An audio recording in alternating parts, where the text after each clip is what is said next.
Guys, we're back at the CC Expo 2021 here at London Excel, and I'm delighted to be joined by Simon Black from Awaken. Simon, thank you for joining the IRIS pod. Yeah, no, thank you very much for inviting me as well. How's the Expo been so far for you? It's been really good. To be honest, it's been 2 years since we actually did one of these. So Yes. to get out and get in front of people again is amazing. Yeah, it feels really good. It feels like everybody's carrying that energy of, wow, I can interact with people that are not just in my inner circle and the world's awakening again. No, tell me about it. And it's been an amazing 2 years because we've done some really fantastic things remotely, but just to be able to engage with our customers again face to face has been really, really good. Excellent. So for those joining the IRIS pod, tell us a little bit about Awaken and your role at the company. Yeah, so Awaken Intelligence, I'm the CEO of the company. I came on board 3.5 years ago, and we provide technology just for the contact center market. So we do conversational analytics. So if you think any voice call, text, web chat, anything like that, we can listen to that message. We then understand it. So we've got an analytics tool. So listen, understand, and then we can guide the agent exactly on the customer journey they need to guide that customer on. So it's a listen, understand, guide technology platform.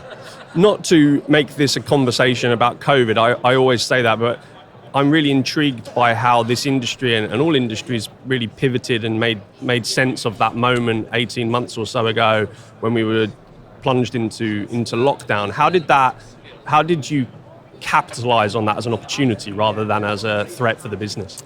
Yeah, so we did some wacky things.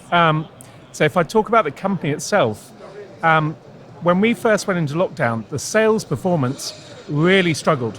The sales team were working from home, they didn't like it.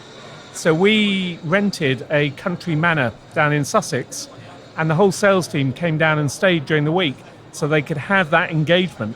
And we basically had that country manor for a year. And actually, the guys loved it. So did something very different there. That's brilliant. Oh my gosh, that's fantastic. So that we just tried to do things really differently.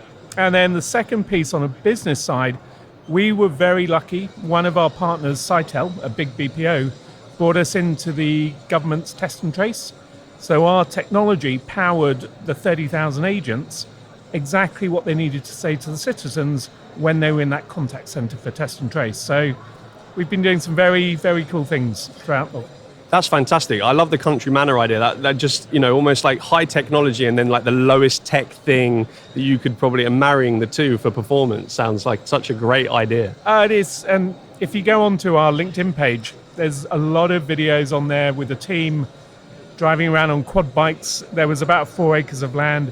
So just being really outdoors. And whereas some people really struggled and were locked in their houses in London, these guys were out and about, fresh air, and really accelerated our business. That's fantastic. In terms of how other businesses, I was speaking to Stephen Yap yesterday, he was talking about transformation, Stephen Yap from the Call Center Management Association. He was talking about how this industry is really kind of lagged behind in terms of its pursuit of transformation. It's almost been stuck in its ways, but then it was thrust upon them to modernize and to find new ways and working models. How challenging is it to deploy AI, analytics, etc., into an industry that's maybe a bit of a laggard? It's a really interesting question. So, interestingly, we spoke to one retail company right at the beginning of the pandemic. Their contact center wouldn't work. It wasn't set up to work from home. So suddenly they couldn't take calls, they could only take emails, and their email systems weren't capable of dealing with the whole quantity. So they really struggled. The real interesting piece is we, through lockdown, implemented to a large outsourced insurance company, and we actually had a call last night to do a case study with them. And they said it was fascinating. They had to get all of their agents to be home-based. They had to send computers home with them. They weren't used to it, and they actually changed their telephony platform and implemented our agent guidance system. And they said, normally, that would have just been insane. But because the agent guidance system we have actually guided the agents, and you don't need training, it's almost like using an Apple phone. It's so easy to use it. they were able to implement all of their agents, all working from home, without the support of a supervisor behind their shoulder. So I think we've actually enabled some of these companies that would normally struggle to actually implement technology through this pandemic. That's really interesting. I think it's forced people's hand, hasn't it? And I think the other really interesting thing for me has been how, this idea that you can see your team I know they're working, happy team, and that release of that control because they had to. And actually maybe it's made companies realize that it isn't so scary to have your team out there and maybe in, a hybrid environment.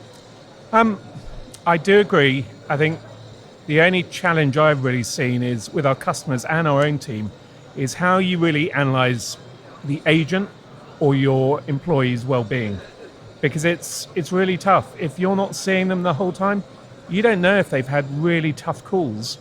You don't know when they've been sitting at home how they're actually feeling. I think when we first went into lockdown, we used to have these Friday quizzes, virtual quizzes. We used to check in with them every day, which in the first 3 months, 5 months, actually worked really well. But then there was fatigue on doing loads of Zoom calls and Teams calls.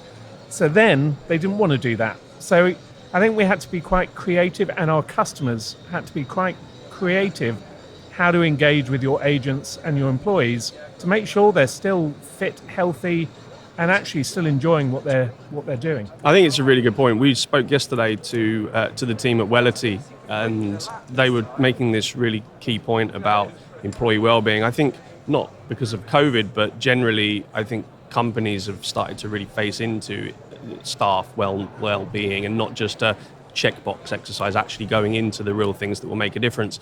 Another conversation I had yesterday, which connects to that, was about that customer service call where the customer's very angry and they're speaking to this person, they don't know them personally, but they're channeling their anger there.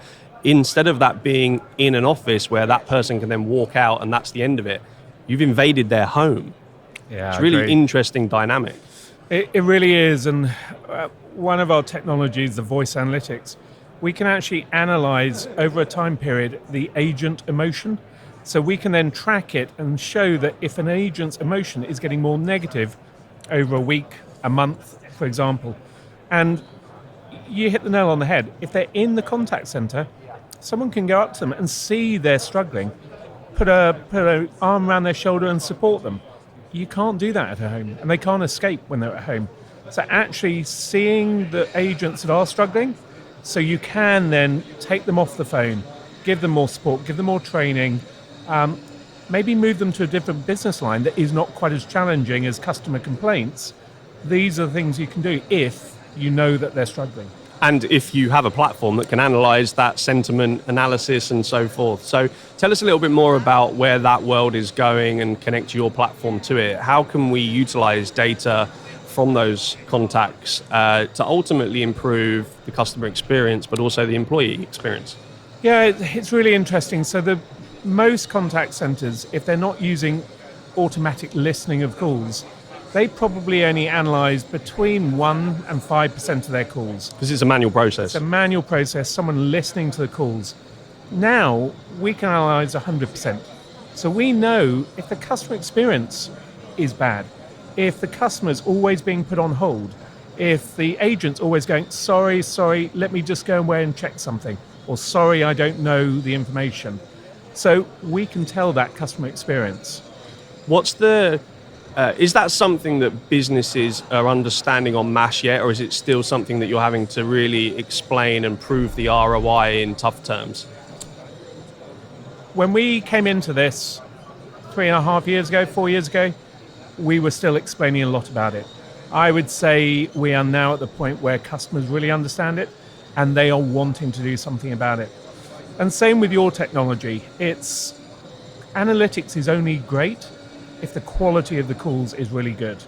And actually, we're often being asked by a lot of our customers now, can you tell us which calls the quality of sound is not good enough, or where there's background noise, where there's a dog barking, where there's a screaming child, which then can also affect that customer experience. So we're being asked to spot that which then would feed into having a technology to clear up those calls as well. Yeah, I mean, that's why we built Iris Clarity. We can see that. Have you had to go on the F1 sim yet? Not yet. That is looking very cool. You need to have a go. You need to beat 1 minute 12 today, which is the top score. I think 1 minute 12 is going to tumble. That's going to go because 1:11 was the best time yesterday.